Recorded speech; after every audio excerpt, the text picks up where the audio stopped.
Hello everyone. तो जैसा कि आप सबको पता ही होगा कि मार्वल की सीक्रेट इन्वेजन टीवी सीरीज बहुत ही जल्द एयर होने वाली है, जो फोकस करेगी स्क्रल्स की शेप शिफ्टिंग एबिलिटी पर,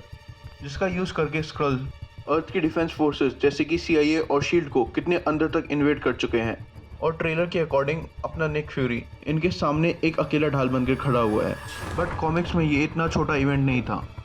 वहाँ इससे सिर्फ शील्ड ही नहीं, Avengers, new Avengers, Thunderbolts, fantastic four और भी न जाने कितने सुपर हीरो ग्रुप्स अफेक्ट हुए थे। और इन्होंने एवेंजर्स एंड गेम की तरह एक बड़ा अलायंस बनाया था, जिसमें मेजर प्रॉब्लम ही ये थी कि कोई भी किसी को भी ट्रस्ट नहीं कर सकता था। बट फिर भी कुछ मेजर सेक्रीफाइसेस के बाद हमारे हीरोज़ इस प्रॉब्लम को कैसे टैकल कर पाए, ये वीडियो उसी कहानी पर फोकस करेगी। ये कहानी है साल 2008 में आई secret invasion comic book series की, जो खुद भी कंटिन्यूएशन है 2006 की civil war comic book series की, जहां कैप्टन अमेरिका की डेथ हो गई थी और आयरन मैन को डायरेक्टर ऑफ शील्ड अपॉइंट किया गया था। इस सब की शुरुआत होती है जब टोनी सबसे बड़ा राज रीड रिचर्ड्स और येलो जैकेट को बताता है कि स्क्रल्स ने अपनी शेप शिफ्टिंग एबिलिटी का यूज़ करके ह्यूमंस को रिप्लेस करना शुरू कर दिया है। उसे भी इस बात की कंफर्मेशन तब हुई जब उसे पता चला कि जापान गए अवेंजर्स को जिस इलेक्ट्रा द असैसिन की डेड बॉडी मिली है वो असल में एक स्क्रल है, क्योंकि उसकी मौत के बाद वो बॉडी एक स्क्रल डेड बॉडी में ट्रांसफॉर्म हो गई। और दिक्कत की बात तो ये है कि किसी को नहीं पता न जाने कितने स्क्रल्स हमारे बीच कितने टाइम से रूप बदल के रह रहे हैं और हम उन्हें डिटेक्ट भी नहीं कर सकते। ये समस्या इतनी बड़ी है कि टोनी रीड और हैंक पिम पे भी भरोसा नहीं कर सकता, बट उन्हें बताने के अलावा टोनी के पास और कोई ऑप्शन भी नहीं है, क्योंकि उसके अलावा ये दो ही हैं जो इस प्लैनेट पे सबसे स्मार्ट हैं और ये इन्विजन की अभी केवल शुरुआत है। इस दौरान स्वॉर्ड के हेडक्वार्टर पीक में डिफरेंट ऑर्गेनाइजेशन के एजेंट्स की गेट टुगेदर पार्टी चल रही थी। और हाँ, स्वॉर्ड एक ऐसी ऑर्गेनाइजेशन है जो अर्थ को एलियन थ्रेट से बचाती है, जिसको एजेंट्स ऑफ शील्ड के लास्ट सीजन में काफ़ी अच्छे से एक्सप्लोर किया गया था। और अगर वापस उस पार्टी में आए तो यहाँ स्वॉर्ड की हेड एबिगेल ब्रांड और कमांडर ड्यूगन जैसे बड़े नाम भी शामिल थे। पर तभी अचानक से इन्हें अपने सेंसस पे एक रेड अलर्ट सिग्नल मिलता है, जिसको एनालाइज करने पर पता चलता है कि एक अननोन स्क्रल शिप अर्थ की तरफ बढ़ रहा है, जिसकी ट्रेजेक्ट्री को देखकर लग रहा है कि ये 22 मिनट में सैवेज लैंड में क्रैश लैंड करेगा। जिसकी खबर ब्रांड सीधे शील्ड के डायरेक्टर टोनी स्टार्क को भेजती है, जो स्क्रल बॉडी को रीड और हैंक पिम को हैंड ओवर करके सीधा वहां से निकल जाता है और बोलता है अवेंजर्स असेंबल। इस एसओएस का सिर्फ जेसिका ड्रू एके स्पाइडर वुमेन ही अवेंजर टावर से रिस्पॉन्स देती है और सीक्रेट अवेंजर्स को इस सिचुएशन के बारे में अलर्ट कर देती है। अब यहाँ भी अवेंजर्स दो ग्रुप में डिवाइडेड है, जो कि सिविल वॉर का ही एक कॉन्सिक्वेंस है, ठीक वैसे ही जैसे हमने कैप्टन अमेरिका सिविल वॉर में देखा था। इस अलर्ट के बाद सीक्रेट अवेंजर्स की टीम अवेंजर टावर से एक क्वीन चुराती है और निकल पड़ते हैं सैवेज लैंड की तरफ। अब सैवेज लैंड अर्थ पे एक ऐसा आइलैंड है जो बाकी की पूरी दुनिया से आइसोलेटेड रहने के कारण टाइम के साथ बाकी की अर्थ के साथ इवॉल्व नहीं हो पाया, जिसकी वजह से यहाँ आज भी डायनासोर जैसे और भी पुराने टाइम के क्रीचर्स रहते हैं, जिसमें से एक डायनासोर इस क्वीन जेट पे अटैक कर देता है, जिसके कारण ये भी सैवेज लैंड में क्रैश लैंड करता है। इससे निकलने के बाद ये सुपर हीरोज स्क्रल शिप को ढूंढते हैं और इससे पहले कि ये वहाँ कुछ कर पाते तभी आयरन मैन की माइटी एवेंजर्स की टीम भी वहाँ पहुँच जाती है और ये एक बार फिर से अपने सिविल वॉर वाले मुद्दों पर बहस करते हैं कि सुपर हीरो रजिस्ट्रेशन एक्ट पर साइन न करने के कारण वो सभी इलीगली वहाँ पर हैं, जिस पर ल्यूक केज बोलता है कि इस समय उनके सामने उससे भी बड़ी प्रॉब्लम स्क्रल शिप के रूप में उनके सामने है। और इससे पहले कि टोनी इसके जवाब में कुछ कह पाता, अचानक से उसके सूट में कुछ अजीब सा होने लगता है, जिसके बाद वो अपने सूट पर से कंट्रोल खो देता है और काफ़ी सारी असफल कोशिशों के बाद उसे अपने सूट से केवल निराशा के रूप में शॉक्स ही मिलते हैं, जिसके चलते टोनी अपने घुटनों पर बैठकर दर्द से चिल्लाने लगता है। लेकिन दिक्कत सिर्फ यहीं तक सीमित नहीं थी। ये असल में जार्विस का काम था, जो कि कॉमिक्स में टोनी का बटलर था, जिसको स्क्रल्स ने रिप्लेस कर दिया था। और इस ट्रोजन हॉर्स ने सभी स्टार्क टेक में एक एलियन वायरस अपलोड कर दिया था और स्टार्क टेक, जिस पर अर्थ की most of the defences rely करते थे, एक एक करके कॉम्प्रोमाइज होने लगे, जिसके चलते सिर्फ टोनी का सूट ही नहीं, स्टार्क एंटरप्राइजेस, शील्ड का हेल कैरियर, राफ्ट और क्यूब जैसे प्रिजन तक माल फंक्शन कर देते हैं, जिसके चलते शील्ड का हेल कैरियर सीधे बरमूडा ट्रायंगल में जा गिरता है। जैसे कि इतना सब काफ़ी नहीं था, इस दौरान स्वॉर्ड के हेडक्वार्टर में एक बड़ा ब्लास्ट होता है और वहाँ इकट्ठे हुए सभी ऑर्गेनाइजेशन के एजेंट्स स्पेस में ही मर जाते हैं। ये सब इन्वेजन का पार्ट था, जिसमें सभी सुपर हीरो ग्रुप्स जैसे कि थंडरबोल्ट्स और फैंटास्टिक फोर को इंडिविजुअली टारगेट किया जा रहा था। जहाँ सबसे पहले थंडरबोल्ट माउंटेन पे तो कैप्टन मार्वल अटैक कर देता है। हाँ, इस टाइमलाइन में हमारी कैरल डैनवर्स अभी कैप्टन मार्वल नहीं बनी है और बैक्स्टर बिल्डिंग में सुजन स्टॉर्म रीड रिचर्ड्स की वाइफ के फॉर्म में एक स्क्रल घुस आती है, जो रीड रिचर्ड्स की लैब में जाकर नेगेटिव जोन का पोर्टल खोल देती है, जिसमें देखते ही देखते आधे से ज़्यादा बैक्स्टर बिल्डिंग समा जाती है। वहीं सेवेज लैंड में टोनी की हालत उसके सूट के माल फंक्शनिंग के कारण बद से बदतर होती जा रही है और बाकी के सभी सुपर हीरोज उसे संभालने की कोशिश कर रहे हैं। और तभी वहाँ मौजूद स्कल शिप का गेट खुल जाता है, जिसमें से ठीक उनके जैसे दिखने वाले सुपर हीरोज उन्हीं के आगे आकर खड़े हो जाते हैं, जिसमें कि कैप्टन अमेरिका भी शामिल था, जो सिविल वॉर के इवेंट्स के दौरान मर चुका था। टोनी के लिए जैसे इतना सब कुछ काफ़ी नहीं था। इस कॉमिक बुक सीरीज के पहले इशू के एंड में हमें पता चलता है कि टोनी सेवेज लैंड आने से पहले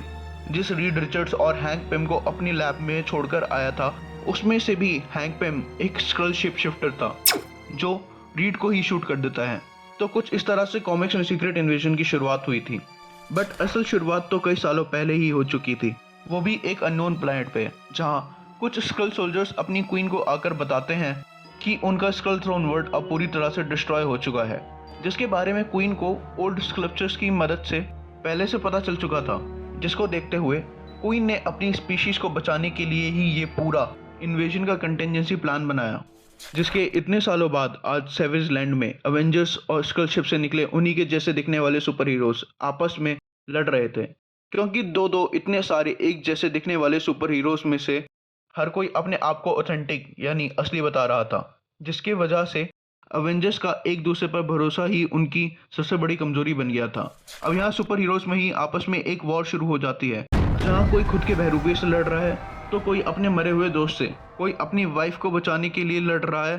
तो सूजन अपने हस्बैंड को ढूंढने के लिए। और इस समय कहीं एरोस चल रहे हैं तो कहीं एनर्जी ब्लास्ट, और किसी को तो गॉड ऑफ थंडर की लाइटनिंग का भी सामना करना पड़ रहा है। बट सबसे खतरनाक था कि विजन ने सेंट्री के अनस्टेबल माइंड का फायदा उठाया और उसे इस वॉर से दूर भगा दिया। इस जंग में टोनी की हालत देखते हुए कैरल डैनवर्स, जो अभी यहाँ मिस मार्वल है, टोनी को उठाकर इस सबसे दूर एक बिल्डिंग में ले जाती है, जो पहले कभी एक लैब हुआ करती थी। टोनी अपने सेंसेस में आते ही कैरल को वहाँ से वापस वॉर में जाने को कहता है, क्योंकि वहाँ के असली सुपर हीरोज को अभी भी उसकी ज़रूरत थी। और यहाँ टोनी वापस एक बार फिर स्क्रैच से अपना आयरन मैन सूट बनाने की कोशिश करता है। सेवेज लैंड में चल रही वॉर में धीरे धीरे कैजुअलिटीज बढ़ती जा रही थी,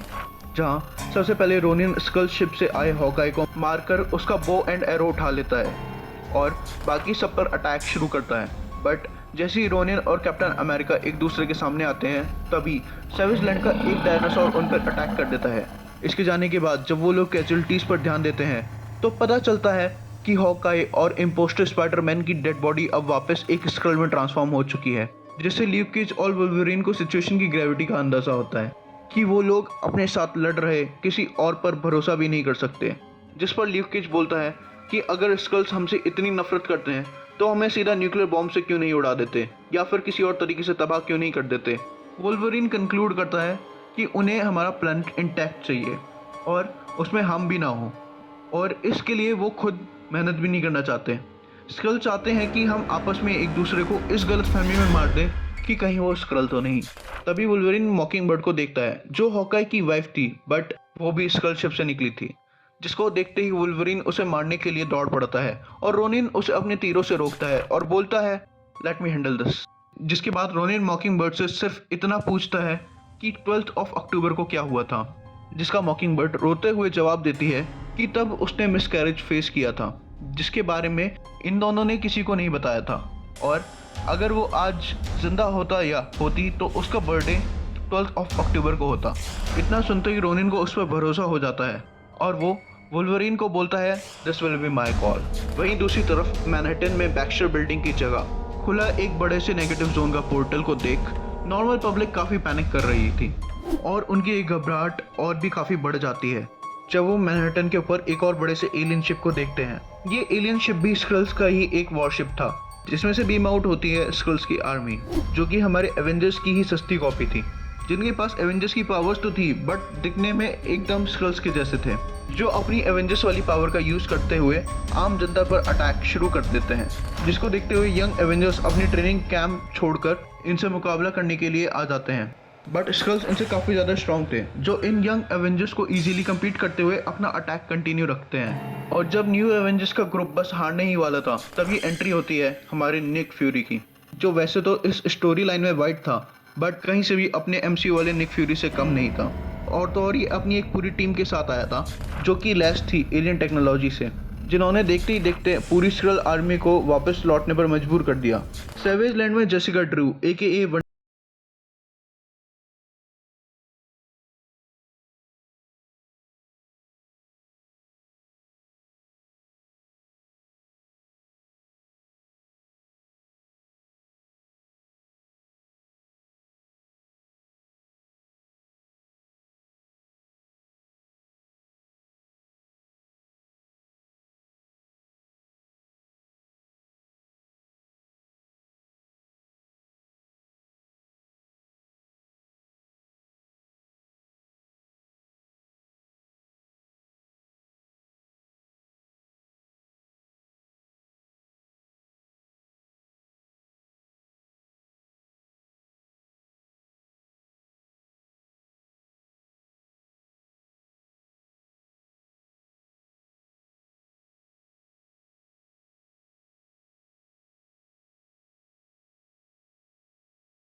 नई बैटल पर पड़ती है, जहां निक फ्यूरी यंग एवेंजर्स के साथ मिलकर स्क्रल आर्मी का सामना कर रहा था। और यहाँ सुपर विलन जैसे कि द हुड, वेनम भी इस जंग में सुपर हीरोज का साथ दे रहे थे, बट फिर भी स्क्रल आर्मी इन सब पर भारी पड़ रही थी और super heroes and super villains का ये अलायंस धीरे धीरे हार की तरफ बढ़ रहा था।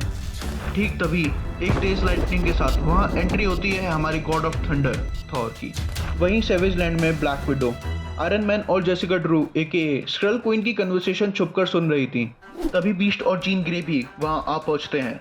जिनको आता देख ब्लैक विडो स्पाइडर वुमेन की जगह पहले इन दोनों को शूट करती है,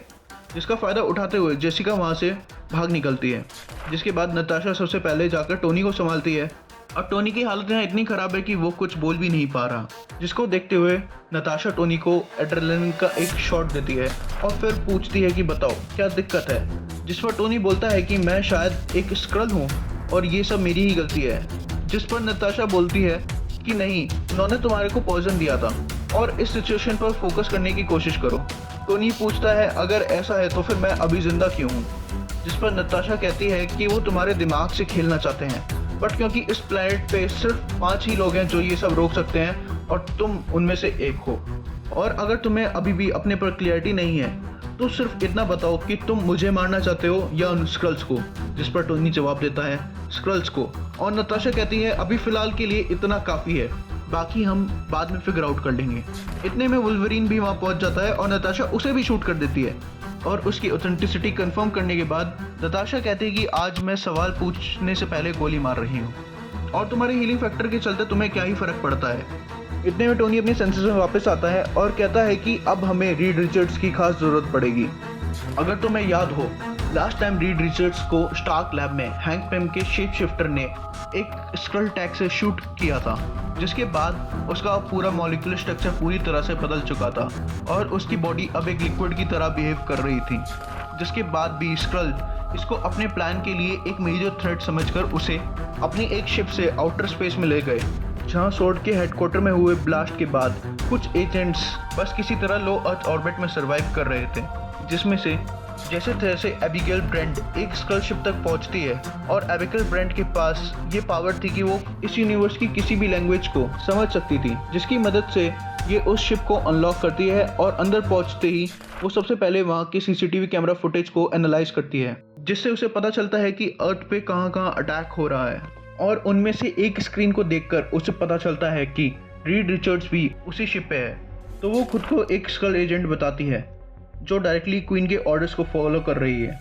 और इसी धोखे का फ़ायदा उठाकर वो वहाँ मौजूद सभी स्कल्स को मार देती है और पहुँचती है वहाँ जहाँ इन्होंने रीड रिचर्ड्स को कैप्चर करके रख रखा था। जिसके बाद ये सबसे पहले तो सभी को शिप अबैंडन करने की कमांड देती है और रीड को भी उस प्रिजन से आज़ाद करती है। बट येलो जैकेट के शॉट के बाद रीड अभी भी अपने लिक्विड वाले मॉलिक्यूलर स्टेट में था, जिसके बाद ब्रेंट मशीन में कुछ ऑल्टरेशन करके रीड को ठीक करती है, जो होश में आते ही ब्रेंट पर ही अटैक कर देता है और बोलता है, मुझे मेरी वाइफ और बच्चे लौटा दो वरना मैं तुम हर एक शिप शिफ्टर को मार दूंगा। इतने में ही ब्रेंट बेहोश हो जाती है। तब उसे रियलाइज होता है ये शायद से स्क्रल नहीं है,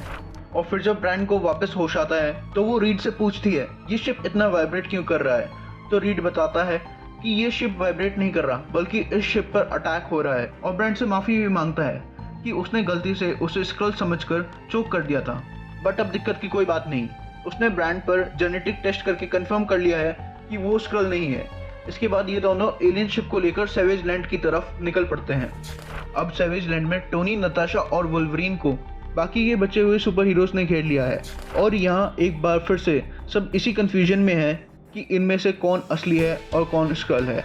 बस इस बात को लेकर ये लोग एक बार फिर से लड़ने ही वाले थे कि तभी मिस्टर फैंटास्टिक वहाँ पहुँचते ही एक लाइटनिंग ब्लास्ट करते हैं, जिसके बाद सारे स्क्रल्स अपने असली रूप में लौट आते हैं। जिसके बाद वहाँ मौजूद सभी सुपर हीरोज उन पर अटैक कर देते हैं। बट हॉकाई को भी ये बात पता चलती है कि उसकी वाइफ भी एक स्क्रल थी, और उन्हें ये बात पता चलती है कि स्क्रल्स अपनी शेप शिफ्टिंग एबिलिटी से होस्ट की मेमोरीज तक को इनहेरिट कर लेते हैं। बस ये देखते ही हॉकाई गुस्से से उसे भी शूट कर देता है। जब सभी सुपर हीरोज वहाँ मौजूद हर एक स्क्रल को निपटा चुके होते हैं, तब नताशा टोनी से कहती है कि मैंने तो तुमसे पहले ही कहा था, वो स्क्रल क्वीन सिर्फ तुम्हारे दिमाग से खेल रही थी, तुम स्क्रल नहीं हो। जिसके बाद सभी सुपर हीरोज रीड वाले स्क्रल शिप में बैठकर वहाँ से मैनहट्टन के लिए निकल जाते हैं। बट स्क्रल्स ने सिर्फ न्यूयॉर्क पे ही अटैक नहीं किया था, बल्कि सैन फ्रांसिस्को, अटालिन, वकांडा, इजराइल और भी ना जाने कितनी जगहों पे इन्वेजन किया था, जहाँ अलग अलग सुपर हीरोज इन्हें जैसे तैसे रोक रहे थे। बट एवेंजर्स के मैनहट्टन पहुँचने से पहले स्क्रल क्वीन एवेंजर्स इनिशिएटिव के न्यू रिक्रूट ट्रेनिंग कैंप में पहुंच जाती है, जो कि अब स्क्रल्स का नया हेडक्वार्टर है, जहां येलो जैकेट का शेप शिफ्टर पहले से ही अपनी इम्प्रेस का इंतजार कर रहा था। ये आते ही बताती है एवेंजर्स पिटे ज़रूर हैं बट हारे नहीं हैं, और रीड रिचर्ड्स ने भी अब उन्हें ज्वाइन कर लिया है। तब येलो जैकेट पूछता है कि क्या जेनेट AKA वॉस्प अभी भी उनके साथ है,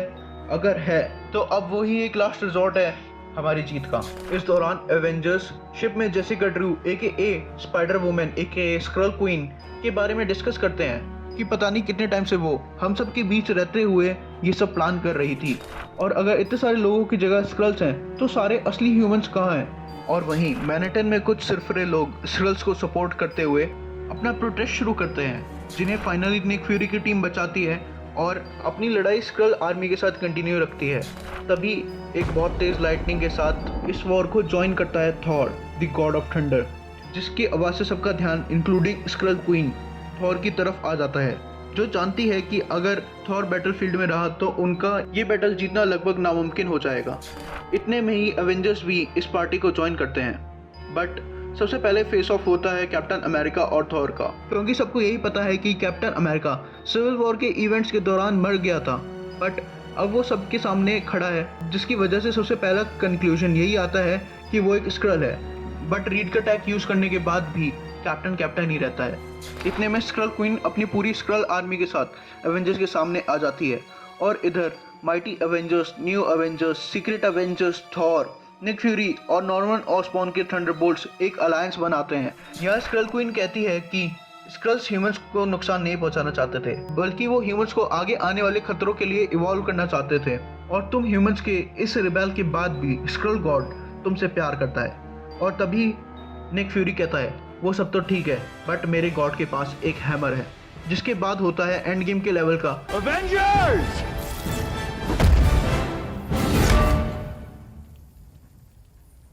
Assemble.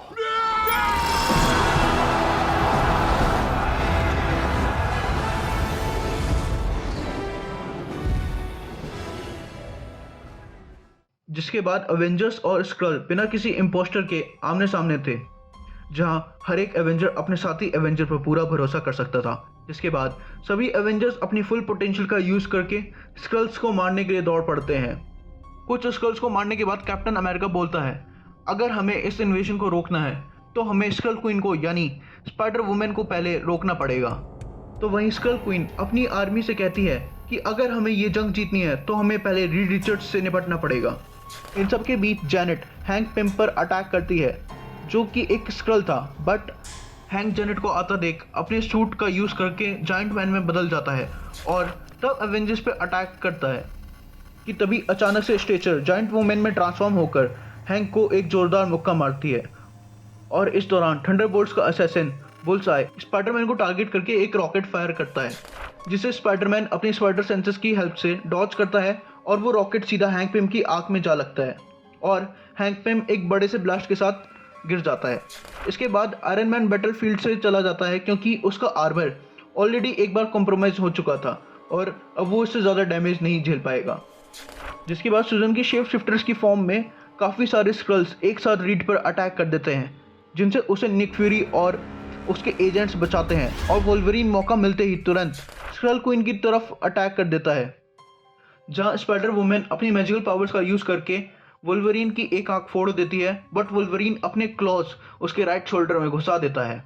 ये सब वॉचर चुपचाप देख रहा था, जिसकी प्रेजेंस सिर्फ स्पाइडरमैन ही महसूस कर पाता है। जिसके बाद क्री वॉरियर मार्वल और जेसिका जोन्स भी स्क्रल के अगेंस्ट एवेंजर्स का इस जंग में साथ देते हैं। तभी न्यू एवेंजर्स की केट बिशप मर जाती है, जिस पर रोनेन उसका बो और एरो उठाता है और गुस्से से तीरों की बारिश शुरू कर देता है, जिससे काफ़ी स्क्रल्स मर जाते हैं और उसका आखिरी तीर सीधा स्क्रल क्वीन के मुंह के आर पार हो जाता है, जिससे स्क्रल एम्पायर का अंत होता है। अभी तक हमारे सुपर हीरोज ने इसकी खुशी भी मनानी शुरू नहीं की थी। तभी शेप शिफ्टर हैंक पिम अपनी क्वीन को मरा देख अपने सूट पर एक बटन दबाता है, जिससे जैनेट के सूट में एक अननोन कमांड एक्टिवेट हो जाती है और जैनेट अपने आप जायंट वुमेन में ट्रांसफॉर्म होने लगती है और उसकी बॉडी अचानक से ग्लो करते हुए डिसइंटीग्रेट होनी शुरू हो जाती है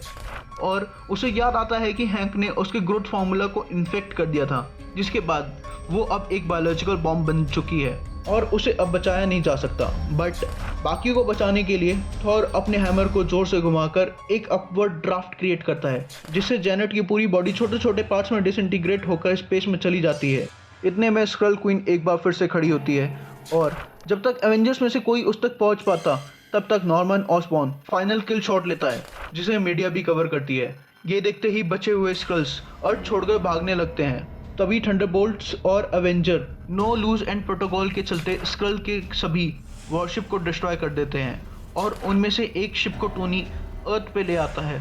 जिसमें से वो सभी एवेंजर्स निकलते हैं, जिनकी जगह शेप शिफ्टर्स ने लेकर अर्थ को इन्वेड करने का प्लान बनाया था, जिनमें शामिल थे Hank Pym, Spider Woman, Mockingbird, Susan Storm और जार्विस को देखते ही जेसिका जोन्स वहां से सीधे अवेंजर्स टावर की तरफ भागती है, क्योंकि उसी शेप शिफ्टर जार्विस के पास जेसिका अपने बच्चे को छोड़कर आई थी। जेसिका, ल्यूक और हैंक पिम के अलावा बाकी सब इस जीत की खुशी मना रहे थे, क्योंकि इन्होंने ही किसी अपने को खोया था। इनके अलावा हॉकाई को अपनी वाइफ एक बार फिर मिल गई, जिसको देखकर रीड अपनी वाइफ के साथ बैक्स्टर बिल्डिंग की तरफ भागता है, जहां वो देखता है कि उसके बच्चे अभी भी ह्यूमन टॉर्च और द थिंग के साथ सलामत हैं, जो अभी भी नेगेटिव जोन के पोर्टल को बंद करने की कोशिश कर रहे हैं। इस प्रॉब्लम को भी रिजॉल्व करने के बाद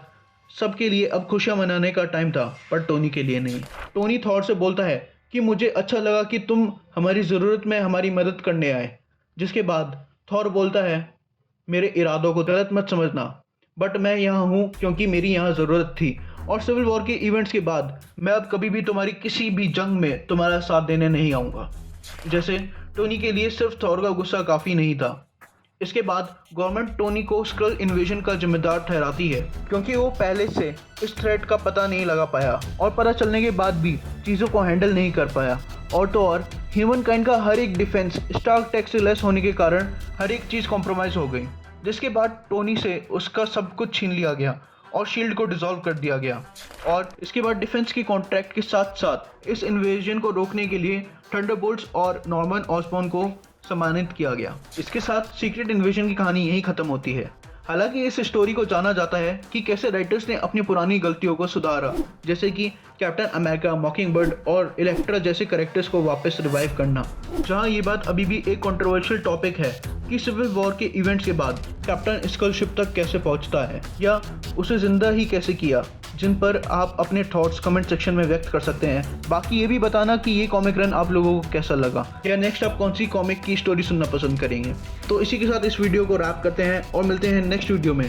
till then follow the Omniverse guide.